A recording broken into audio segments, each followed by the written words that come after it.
As a psychiatrist, as a neuropathologist, for me, God never existed.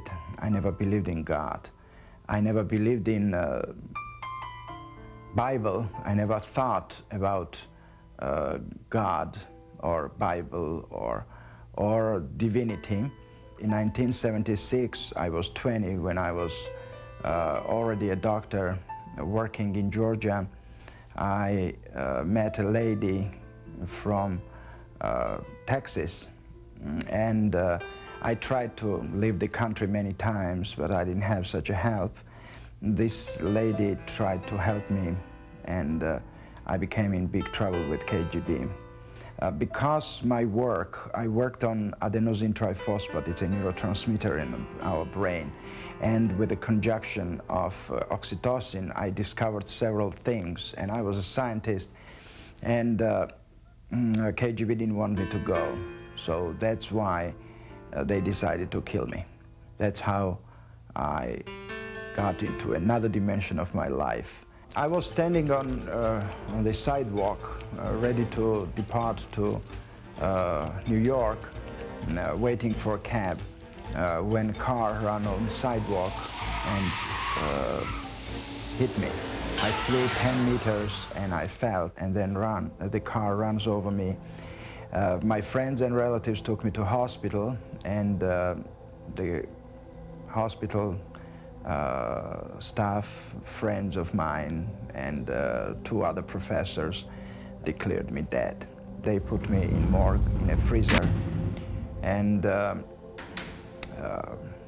3 days later, they took me out on Monday. It was Friday night, and on Monday morning, they began my autopsy.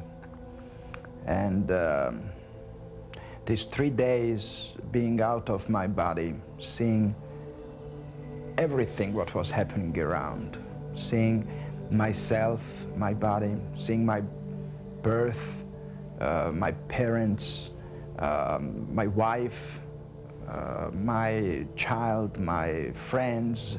I saw their thoughts, I saw what they were thinking, how their thought moved from one to another dimension. It was an incredible experience. I was in darkness, in total darkness, and this darkness was pressing.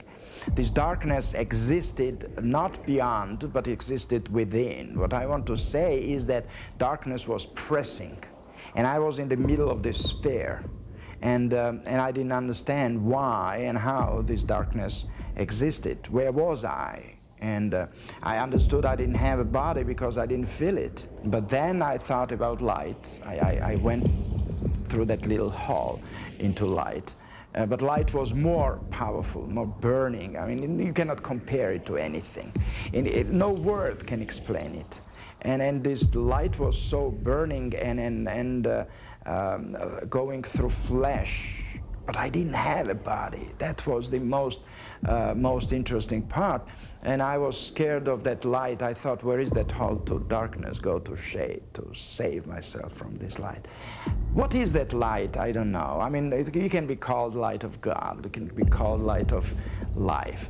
But light is light and darkness is darkness. And then, as a psychiatrist and scientist, I didn't think about that. The only thing was that I was in light. We were not raised in godly way. You know, Soviet Union, we didn't go to church. We didn't have... There were people who went, but they were some kind of limited people. We thought. I mean, we thought they didn't know better, that there is no God. But during that 3 days being in morgue, in a freezer, changed all my life. To begin the autopsy, they began to cut my chest. That was the first incision. Then I opened eyes. So when I opened eyes and he saw the pupils were convulsing, becoming smaller, to say simply, he saw that it was reacting on light. It means it's life. And they put me back into hospital and began resuscitation. My lungs were collapsed for many time. I mean, long time. I was on respirator for 90 days. I mean, it's not that it happened fast, but the life came back. And what they discovered was that life was there during the autopsy, but it wasn't that all organs worked. I mean, it was hard work for 9 months being under the recovery It didn't happen immediately. I mean, the life was there, but it doesn't mean that I could survive if not doctors who helped me to regenerate my health and organs. When I came to life back, a lot of different experiences happened, and I experienced a lot of rejection, a lot of fight with the reality of others, but nothing could change my mind. I knew my destination, I knew my way, and I decided to leave the country. And again, this lady from Longview, Texas, helped me to move to United States, and we came to Texas, and we continued to live in Texas still. Sometimes things are beyond our grasp, but I don't try to explain it all, because I know and I believe that God knows better, and I believe that I don't need to be explained. And why it was shown to me and why it's me chosen to be, it wasn't questioned, and I don't care about that, honestly. I care that it was. I deeply believe in God of love, and God is love. And I believe that God created everything for betterness and for incredible, incredible future if we don't ruin it.